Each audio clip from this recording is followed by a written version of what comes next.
Assalamualaikum warahmatullahi wabarakatuh. Waalaikumsalam warahmatullahi wabarakatuh.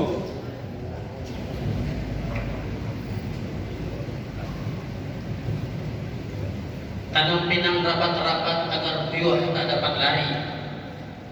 Kami sampaikan salamnya masih kurang semangat. Kami ulangi sekali lagi. Assalamualaikum warahmatullahi wabarakatuh. Waalaikumsalam warahmatullahi wabarakatuh. Alhamdulillah. Alhamdulillah nahmaduka ya man awdakhta lana subulal hidayah wa asafta ambas sa'irina gishawatal ghibaya. Ashhadu an la ilaha illallah wahdahu la syarika lah.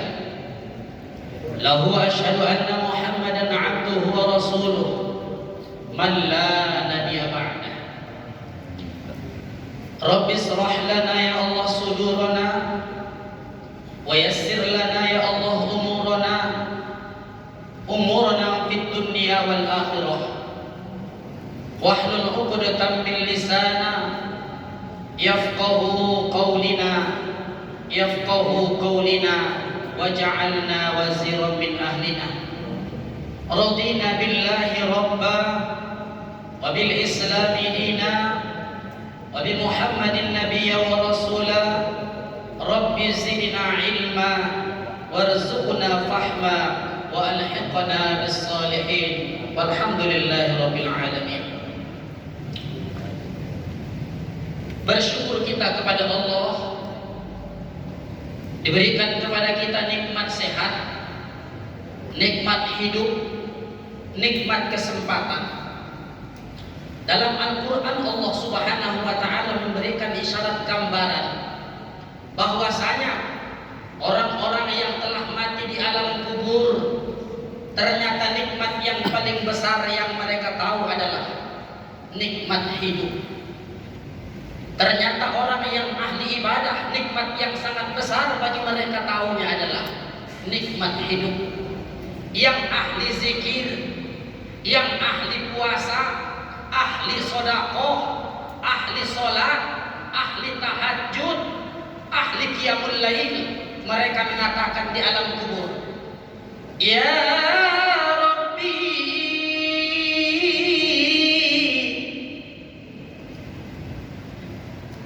laula akhartani ila ajalin qarib. Ya Allah, kata si orang yang banyak ibadahnya, sholatnya, ya Allah kembalikan aku ke bumi, aku ingin hidup sebentar.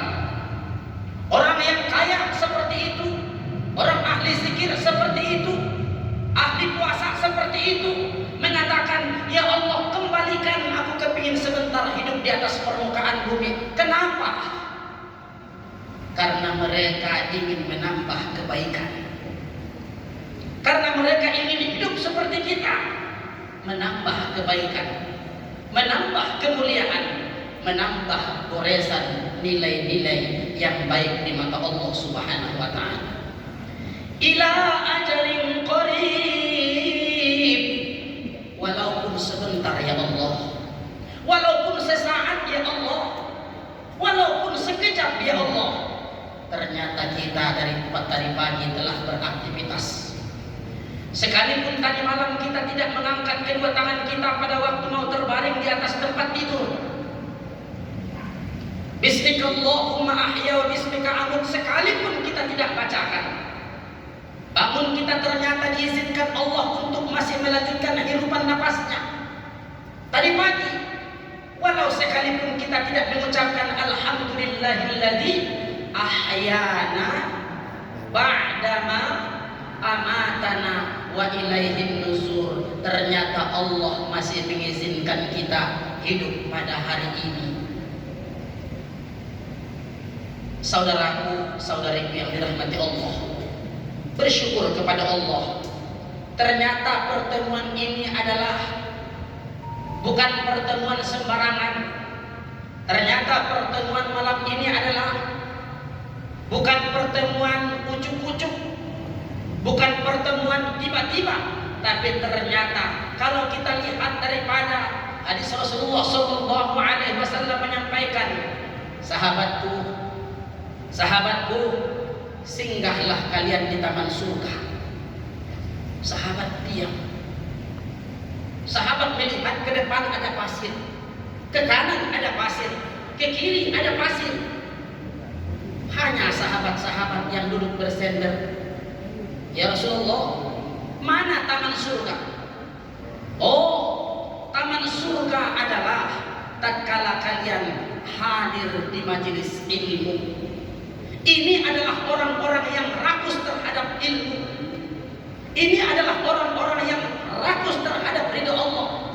Ini adalah orang-orang yang mengakui kekurangannya di hadapan Allah, yang insya Allah wa ta'ala akan mendapatkan kesempurnaan di mata Allah Subhanahu wa ta'ala.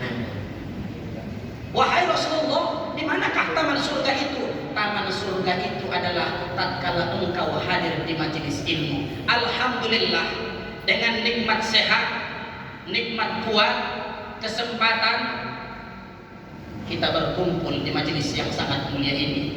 Semoga kita semua senantiasa dalam bimbingan, perlindungan dan ridho Allah Subhanahu wa ta'ala. Alhamdulillah. Salawat bermutiarakan salam kita haturkan ke junjungan alam Nabi besar Muhammad sallallahu alaihi. Beliau adalah profesor yang tak pernah naik motor, hanya berkendaraan yang berekor dan tak pernah bicara kotor. Beliau adalah promotor, penyibak tabir kemusyrikan dan kemunafikan, menjunjung nilai kemanusiaan. Sehingga saudara, banyaknya sholat kita, siang dan malam kita sholat, Allahu Akbar, tahajud tidak tinggal, duha tidak pernah bolong, 5 waktu zuhur, asar, maghrib, isya tidak pernah kita lalaikan. Sekalipun kita sudah sholat tarawih 21 rakaat, kalau tidak ada di dalamnya kita sholawat kepada baginda, mardud, kata Allah, tertolak sholat kita. Kita angkat kedua tangan kita menengadah kepada Allah Subhanahu wa ta'ala. Terkait diri kita, kita doakan. Terkait anak kita, kita panjatkan. Terkait pasangan kita, terkait dunia kita, terkait akhirat kita doakan kepada Allah. Maka doa-doa kita tidak akan sampai kepada Allah. Maka doa kita bainas samawati wal ardh akan tergantung di antara langit dan bumi apabila sholawat kepada baginda tidak disampaikan. Abang, kakak, tuan-tuan dan puan-puan yang dirahmati Allah, kenapa sampai sebegitunya sehingga Nabi Adam pada waktu berada di dalam surga, beliau melihat 2 nama yang bergandengan. Siapa itu? La ilaha illallah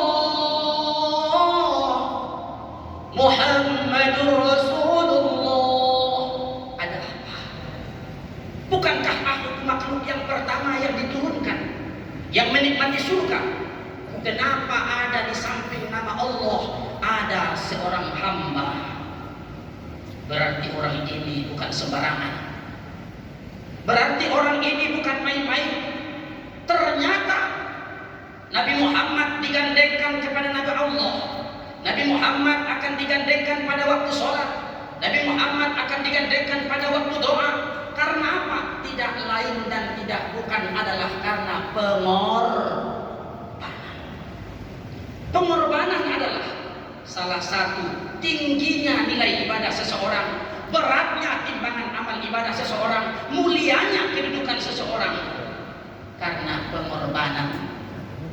Jadi ketua, pengorbanan. Jadi wakil, pengorbanan. Jadi anggota, ada yang dari Batu Haji, dari Sanggulung, Batu Ampar, Muka Kuning, Belakang Padang, Belakang Padang tidak ada. Ada dari Bengkong, dari bermacam ragam tempatnya.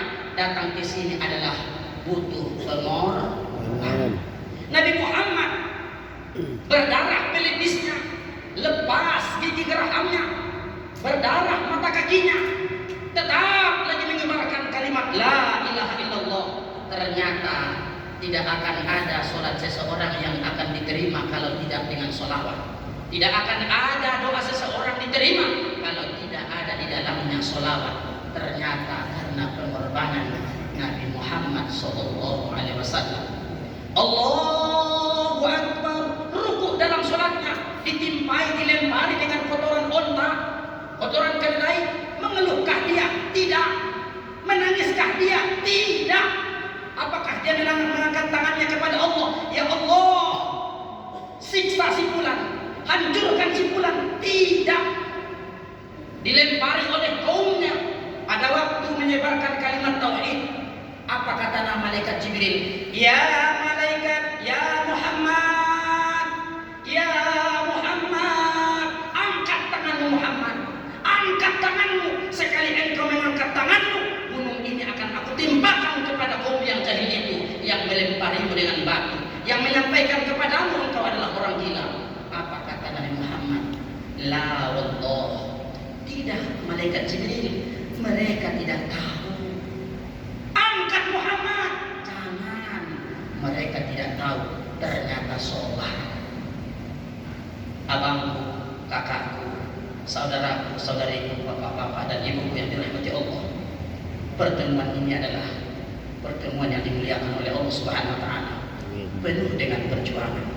Khairun nas yanfa'uhum linnas, sebaik-baik di antara kamu adalah orang yang paling banyak bermanfaat bagi orang lain, dan sebaik-baik di antara kamu adalah orang yang paling banyak berjuang, baik terhadap dirinya, terhadap golongannya, terhadap organisasinya, apalagi terhadap agamanya. Semoga ini semua yang hadir termasuk golongan orang-orang yang mulia dan dimuliakan Allah Subhanahu wa taala lewat perjuangan kita ini. Yang kami muliakan adalah abang anda kami, Ketua Ika Syukur 5 Sapin Batam, Abang Andre Koto. Semoga senantiasa diberikan Allah kesehatan dan kekuatan, keistiqomahan dalam kebaikan. Semakin tinggi pohon kelapa, semakin kencang anginnya. Artinya semakin kita dimanfaatkan orang, semakin banyak ujian dan cobaannya. Fasbir, kita akan bersama Allah selama kita sabar terhadap itu. Berikutnya, Ketua DKSK Kota Batam, Bapak Hendra Koto. Juga seperti itu abang anda. Semoga diberikan Allah kesehatan, kekuatan, keistiqomahan dalam kebaikan. Mudah-mudahan dititipkan Allah senantiasa kesabaran dalam hati. Dan tidak akan kalah pentingnya sekretaris, bendahara. Dan kalau tidak ada yang terakhir ini, tidak akan ada ketua, tidak akan ada sekretaris dan bendahara. Siapakah mereka itu? Kita semua orangnya sebagai anggota, baik itu di IKSK, baik itu di Ika Syukur. Mudah-mudahan kita semua senantiasa dalam bimbingan, perlindungan dan ridho Allah Subhanahu wa taala. Iklan sebentar. Pak Yasin itu pita suaranya sangat lemah, jadi agak sering minum. Bapak-bapak juga boleh minum.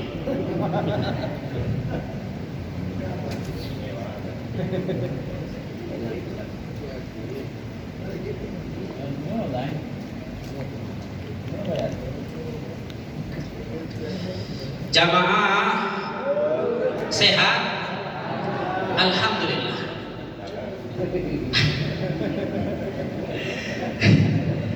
Adapun judul yang akan kita angkat pada kesempatan yang sangat mulia ini, yaitu sebuah cerita.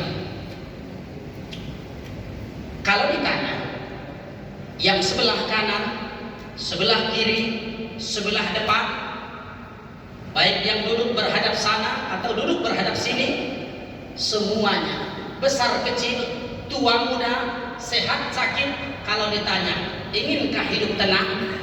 Ingin. Ingin hidup bahagia? Ingin. Ingin hidup tentram? Ingin.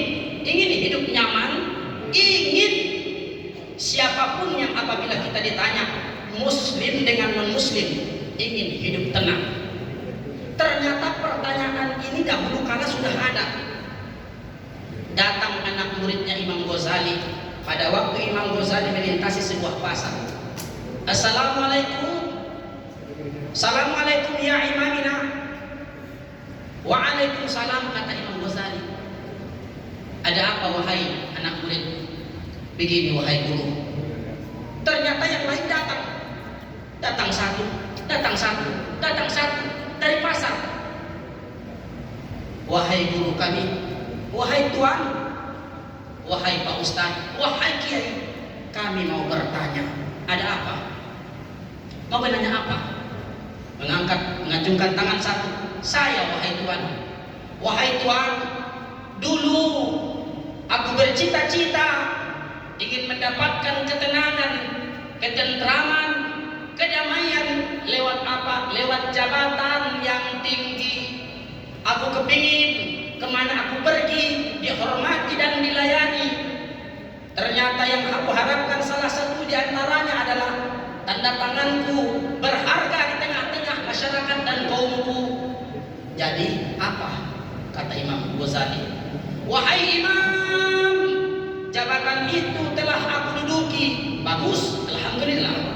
Kemana aku pergi telah dihormati, luar biasa. Kemana aku pergi diminta tanda tangan. Untuk rumah, untuk pernikahan, untuk jabatan, untuk kedudukan.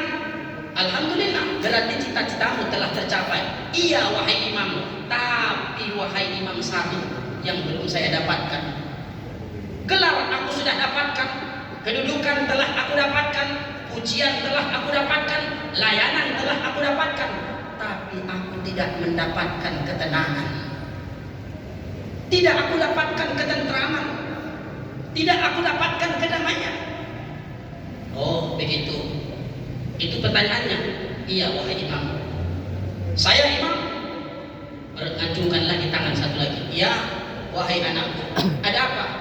Wahai imam, kemarin aku berharap, aku kepingin memiliki usaha yang luas, bertabur di mana-mana, berkembang di mana-mana. Aku mendapatkan hasil dan fasilitas yang luar biasa. Sekarang imam, usahaku sudah menabur di mana-mana. Fasilitas rumahku mewah, kendaraanku mewah, rumahku mewah, duit berlipat, gelang di lemari, cincin di lemari, di tangan istri-istriku. Sekarang banyak yang 24 karat, tapi imam satu tidak saya dapatkan. Apa itu? Anak sudah saya dapatkan. Jadi istri yang cantik, tidak, istri yang cantik sudah aku dapatkan. Yang tidak aku dapatkan imam adalah ketenangan dan ketentraman. Sama dengan yang tadi. Oh siap. Saya imam. Ya, apa pertanyaannya? Wahai imam, saya sholat 5 waktu. Bagus. Saya puasa Ramadan. Luar biasa. Wahai imam, saya tidak pernah menyakiti orang, memfitnah orang, mencaci orang, menjatuhkan orang. Bagus. Wahai imam, istriku sudah ada, alhamdulillah. Anakku besar-besar, sehat-sehat, pintar-pintar, alhamdulillah. Apa pertanyaanmu? Tapi imam, aku tidak mendapatkan ketenangan. Aku tidak mendapatkan ketentraman. Oh begitu. Berarti pertanyaannya sama. Iya wahai imam. Ada lagi yang lain. Sama imam. Sama imam. Kayaknya tidak jauh berbeda dengan kita. Ternyata apa? Wahai anak muridku, kalau kalian ingin mendapatkan ketenangan, ingin mendapatkan ketentraman, ingin mendapatkan kedamaian di celah-celah kehidupan kita, bukan cuma harapan kebahagiaan di dunia, tapi harapan kita salah satunya ketenangan di alam kubur, kebahagiaan di hadapan Allah, ketentraman hati kita masuk ke dalam surga. Betul? Wahai anak muridku, kata Imam Ghazali, kalian telah meninggalkan 3 perkara. Diam semua. Kalian telah menjauhi perkara yang 3. Kalian telah melalaikan 3 perkara. Wahai imam, apa yang kami lalaikan? Apa resepnya? Biar kami mendapatkan ketenangan dan ketentraman. Yang pertama, Wahai anak muridku, jangan keringkan bibirmu, jangan keringkan lidahmu, jangan jauhi bibirmu dan matamu daripada ayat Al-Quran. Apa yang pertama?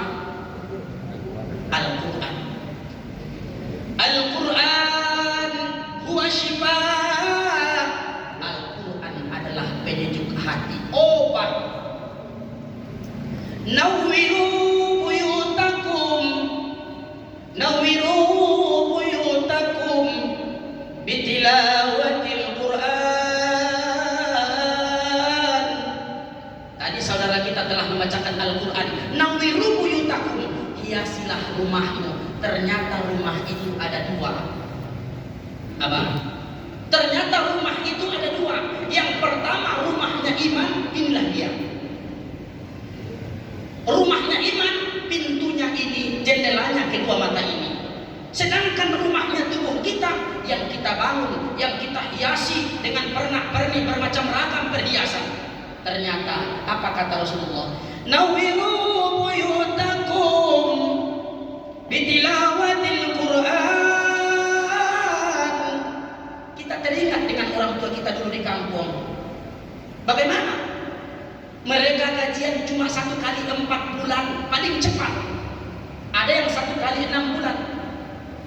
Anaknya ada yang 5, 6, 7, 8, 9, 10, 11 malahan.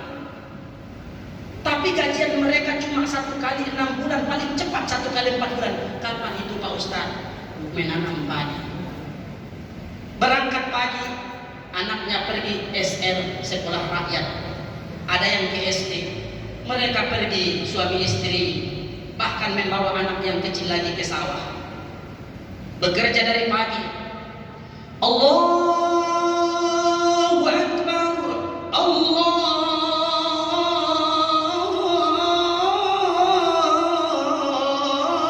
Akbar.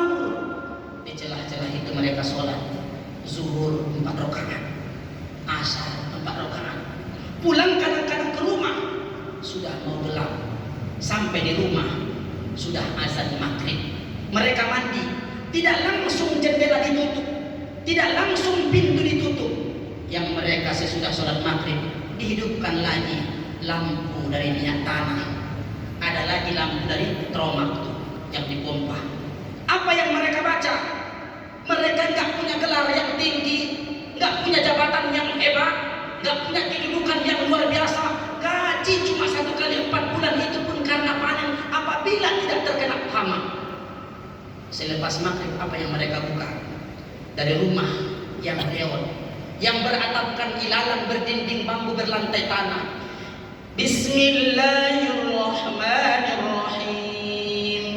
Tabarakalladzi biyadihil mulku wa huwa ala kulli syai'in qadir.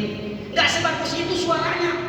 Tajwidnya pun berantakan, makhrajnya pun berantakan, tapi keikhlasannya dekat dengan Al-Quran. Sangat ikhlas di mata Allah Subhanahu wa taala. Dari rumah yang satu, Yasin wal Qur'anil Hakim innaka laminal mursalin. Dan rumah yang satu lagi, idza waqa'atil waqi'ah. Mereka bukanlah memiliki jabatan yang tinggi, gelar yang banyak, tidak. Tapi mereka dengan penuh dengan Al-Quran. Bahkan jangan bohong, kita di sini di Batam, kita rindu kepada keringat orang tua kita. Artinya mereka adalah orang-orang yang melahirkan keberkahan. Rindu kita, keringatnya aja kita rindu. Apa penyebab? Salah satunya karena mereka dekat dengan Al-Quran.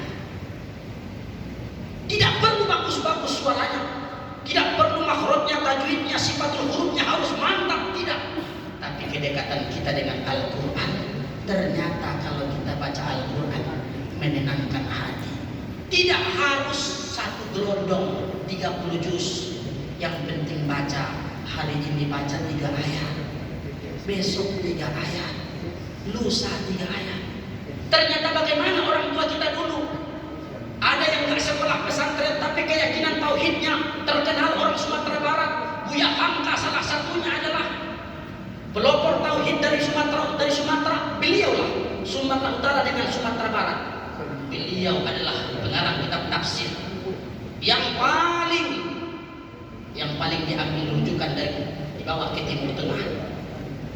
Bapak Ibu yang dirahmati Allah Subhanahu wa taala, tidak banyak gelarnya, tapi tatkala dia buka Alhamdulillahi Rabbil Alamin, diartikan dia segala puji bagi Allah Tuhan semesta alam. Dipandang dia kepada dirinya. Tatkala aku dipuji, apakah aku kembalikan pujian itu kepada Allah?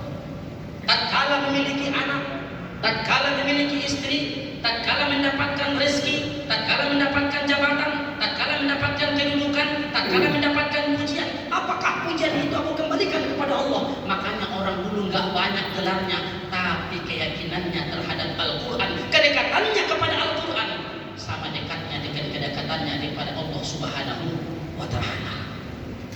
Jamaah, diminum Pak, diminum.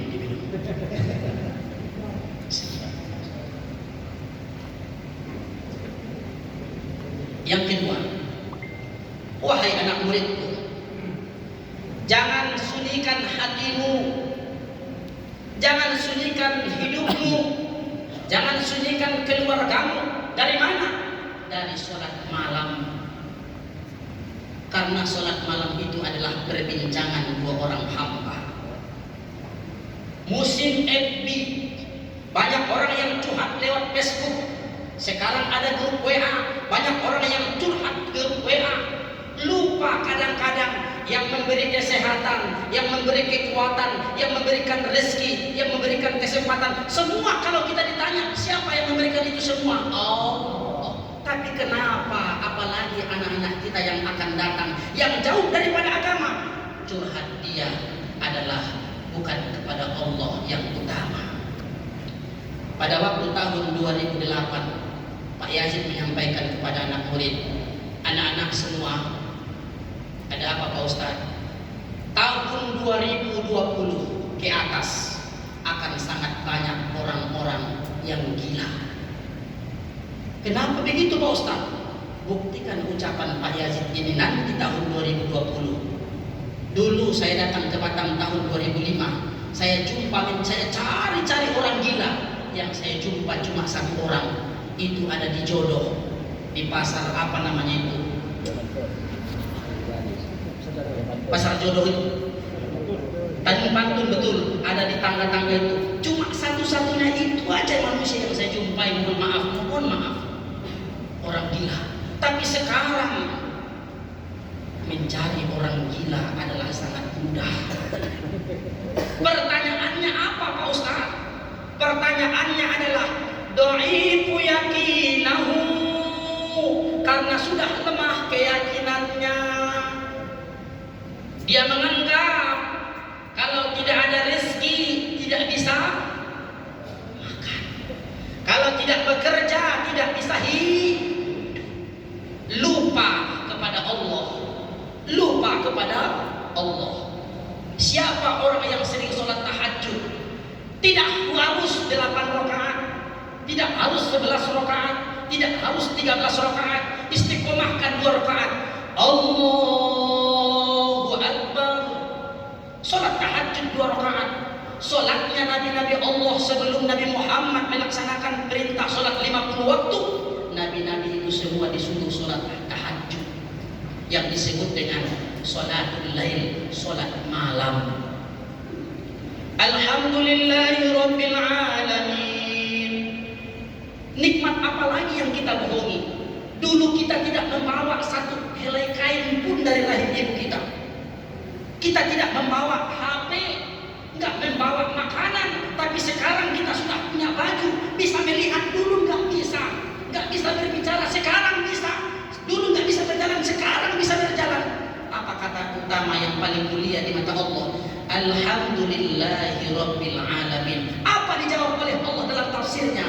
Betul engkau hamba, tidak ada pujian yang layak dipuji terkecuali hanya Aku. Ar-Rahmanir Rahim, Maha Pengasih lagi Maha Penyayang. Malik Yaumiddin, yang merajai hari pembalasan.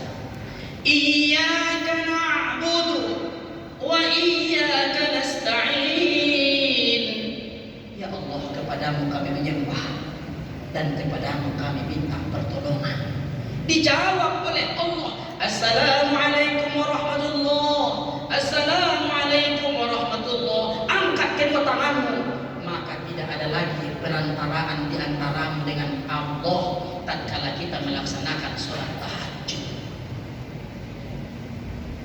Bang Andri, pada waktu saya keluar dari Masjid Nurul Ihsan, Puri Brata Indah, saya 7 tahun di situ imam. Keluar dari situ pulang kampung ke Sumatera Utara Mandailing. Sesudah itu datang lagi ke Batam. Diminta sama Masjid At-Taubah, Pak Ustaz, bergabunglah di Masjid At-Taubah. Enggak lah Pak. Datang dari BP Batam, Pak Ustaz, bergabunglah ke BP Batam. Lebih daripada UMK. Enggak Pak. Datang dari Darul Qur'an, tawarkan. Tidak Pak. Datang dari TPI, Masjid TPI 2, tawarkan. Enggak Pak. Satu lagi datang dari Kapling, ditawarkan. Enggak Pak. Kenapa Pak Ustaz enggak mau? Istri pun nanya kenapa enggak mau.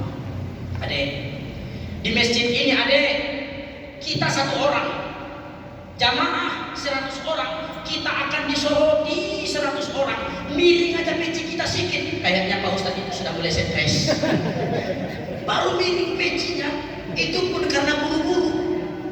Baru kelipat sedikit kain sarungnya, kayaknya Pak Yasin itu adalah pengaruhnya karena tanggal tua. Beda, saya tidak ingin seperti itu. Biarlah saya jadi jamaah biasa. Jamaah di belakang nggak ada banyak tanggungannya. Allahu Akbar kata imam, Allahu Akbar kata kita, diam saja kita. Waladdallin, amin. Itu aja sudah sah sholat kita. Allahu Akbar kata imam, Allahu Akbar. Dia baca Fatihah, baca ayat, kita diam aja. Waladdallin, amin. Sah sudah sholat kita. Mau ayatnya salah, terserah, itu tanggung jawab imam. Saya bilang seperti itu. Saya tidak mau. 3 kali Masjid At-Taubah datang ke rumah, masjid besar Batu Haji, nggak mau Pak. Datang ke rumah. Yang ketiga kali datang saya ke rumah kawan. Assalamualaikum. Waalaikumsalam. Bang, ya saya mau ikut. Ikut apa? Ikut cari ikan. Masa Pak Ustaz ikut cari ikan? Pokoknya saya mau ikut cari ikan. Ada apa? Saya nggak mau lagi di masjid. Kenapa? Sulit. Saya nggak mau lagi pokoknya. Oke, mau ikut ya. Dia pengangguran.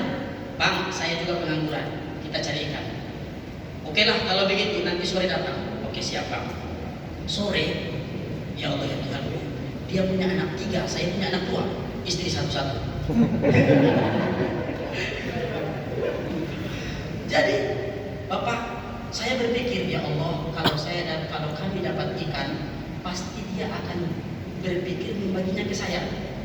Ya Allah ya Tuhan, pas mau berangkat kakak, Bapak, Ibu, saya sholat sunnah hajat. Allahu Akbar.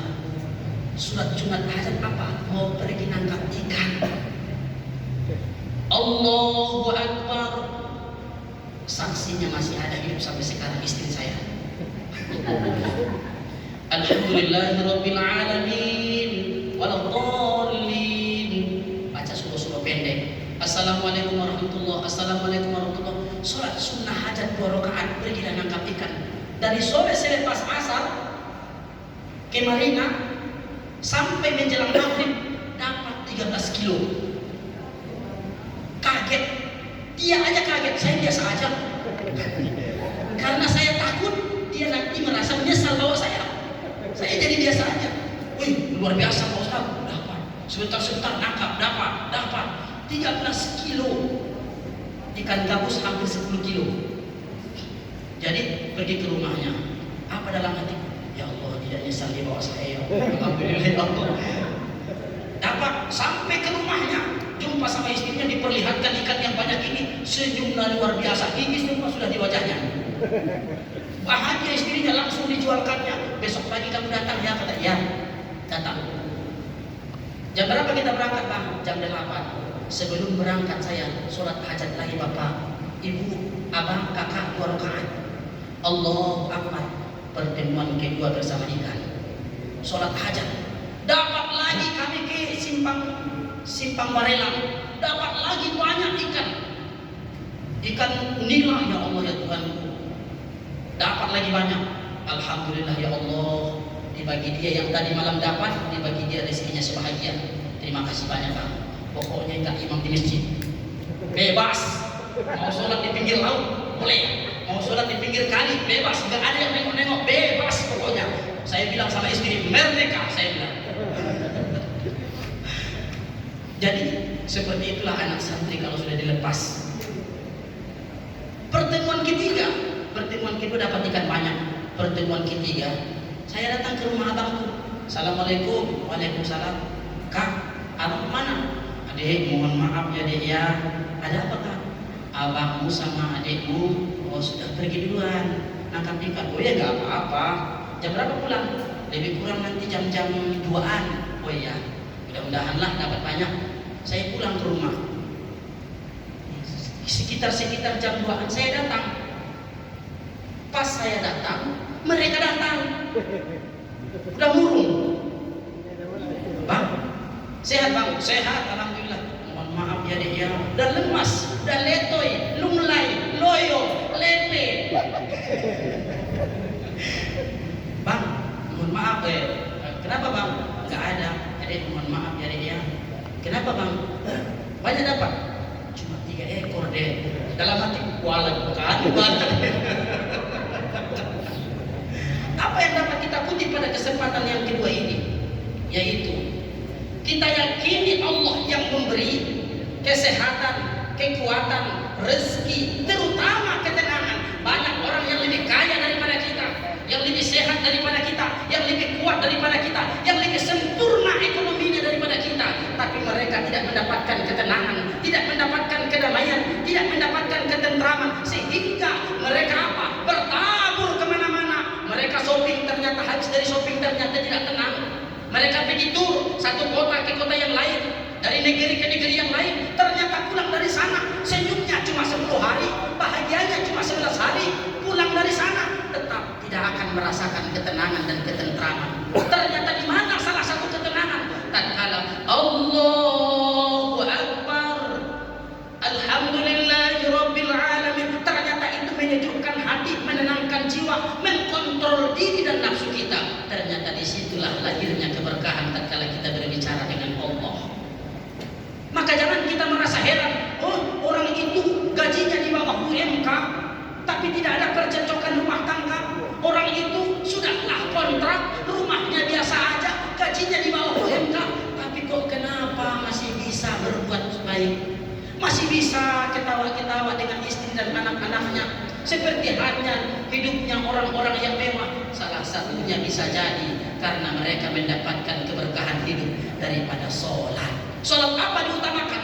Sholat malam. Tidak harus perlu setiap malam 10 rakaat, 8 rakaat. Cukup 2 rakaat. Bangun 2 rakaat, wudu, sholat, kemudian tidur kembali, hantam.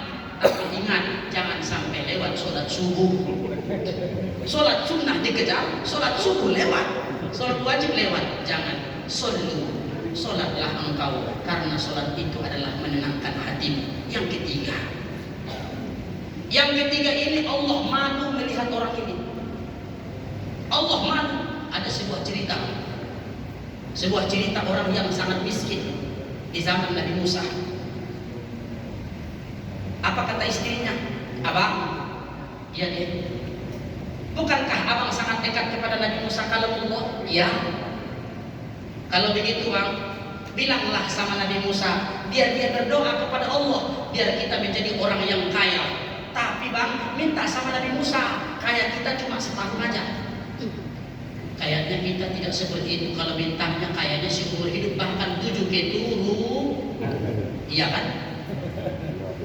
Abang minta kepada Nabi Musa biar kita itu diberikan kekayaan tapi setahun aja. Adek, kenapa adek minta seperti itu? Wahai abang, saya rindu sama ibu sebelah kita ini. Saya iri kepada bapak tetangga kita itu. Saya iri kepada bapak ketua, kepada ibu ketua. Saya irinya kenapa? Mereka bisa sedekah, mereka bisa berinfak, mereka bisa berzakat, mereka bisa umroh, mereka bisa membangun TPA, mereka bisa memfasilitasi masjid, mereka peduli kepada anak yatim, fakir miskin. Saya iri kepada mereka karena aku ingin juga seperti mereka. Minta kepada Nabi Musa. Oh begitu? Ya. Pergilah suaminya orang miskin ini. Assalamualaikum. Waalaikumsalam. Ada apa wahai sahabatku? Wahai Nabi, wahai kalamullah, mintalah kepada Allah. Nabi kan tahu kami ini orang miskin. Apa kalian tidak ridho kepada kemiskinan itu? Tidak, Musa, tidak. Kami ridho, kami senang. Jadi kami kepingin Musa seperti tetangga kami itu. Kenapa dengan tetangga kalian? Bisa bersedekah, mudah beribadah. Minta kepada Allah biar kami kaya, tapi setahun aja nama Musa. Oh begitu? Ya. Berdoalah, bermunajat dengan Nabi Musa kepada Allah. Ya Rabb, berikan satu pasang ini kekayaan. Ternyata dititipkan Nabi Musa lah beberapa dinar dan dirham. Dikasihnya beberapa ekor kibas. Ternyata tidak berselang tahun, tidak berselang bulan, setiap apa yang ditanamnya tumbuh. Setiap tumbuh tidak lama kemudian berbunga, berbuah. Kambing yang diseretnya dari tempat Nabi Musa tidak lama mengandung, tidak lama melahirkan. Kemudian usahanya berselang bulan, sudah kemana-mana usahanya, ternaknya sudah banyak orang yang merawatnya. Tapi anehnya suami istri ini setiap hari membuka 7 pintu. 7 pintu apa?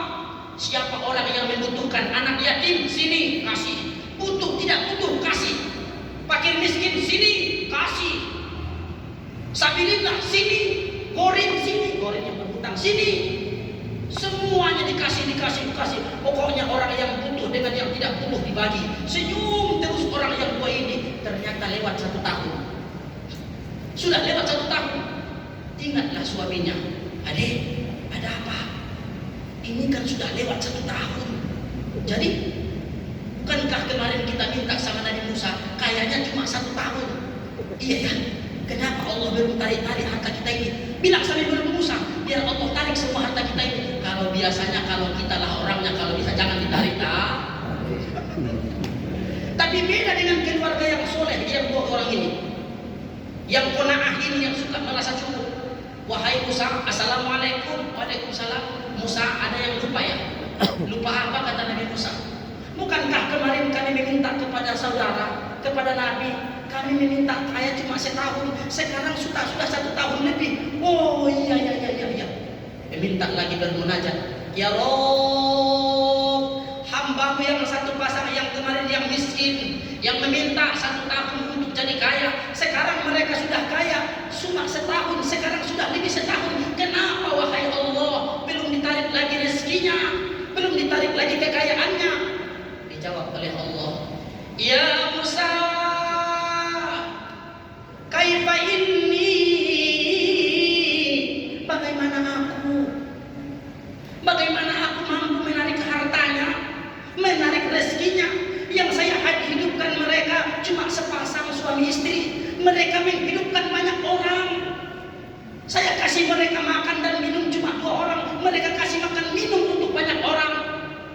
Fakir miskin mereka hidupi, anak yatim mereka hidupi, du'afa mereka hidupi, sabilillah mereka hidupi, gharib mereka hidupi. Saya kasih mereka cuma 1 pintu, mereka buka 7 pintu. Aku malu kata Allah.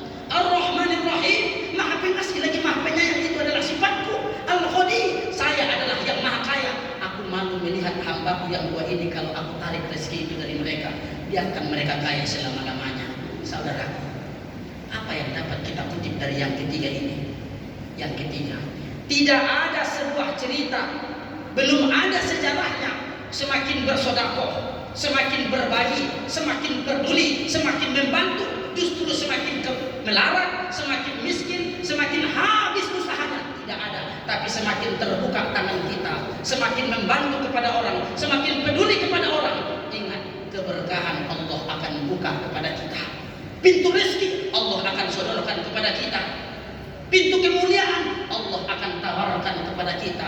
Kemudahan rezeki, kemudahan sedekah itu Allah juga akan mudahkan rezeki kita. Bapak, ibuku yang dirahmati Allah, tujuan daripada yang tiga ini tidak lain kembali kepada judul awal apa? Ingin tenang hatinya. Semakin tenang hati kita, apalagi semakin